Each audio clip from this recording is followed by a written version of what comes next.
Je vous retrouve avec grand plaisir pour vous parler de la pédagogie par l'obstacle.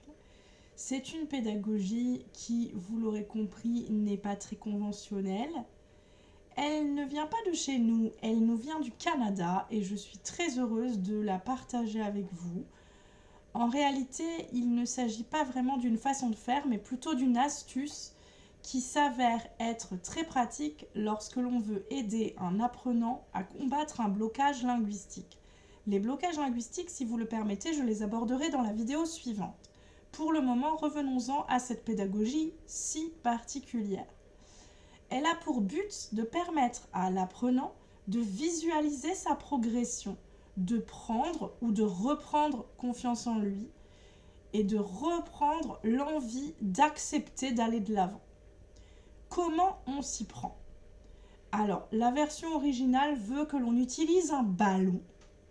Personnellement, étant en situation de handicap, j'ai souvent utilisé un bout de ficelle ou de corde qui remplace le ballon et qui m'évite de tomber, de ne pas rattraper le ballon ou de perdre l'équilibre.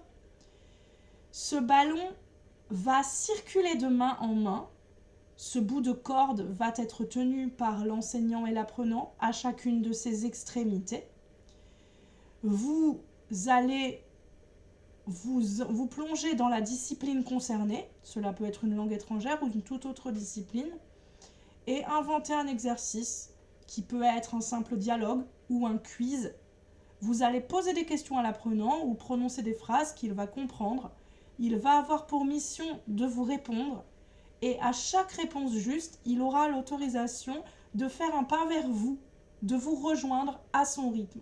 Le but étant de vous atteindre. Cela lui permettra donc de voir le chemin parcouru, de se rendre compte que ses efforts ont payé et que tout n'est pas vain. Alors, j'ai dit un dialogue simple, cela peut être une présentation détaillée en langue étrangère par exemple, un quiz en mathématiques, en géographie ou dans n'importe quelle autre discipline. Croyez-moi, généralement, l'apprenant d'abord bloqué a un véritable déclic.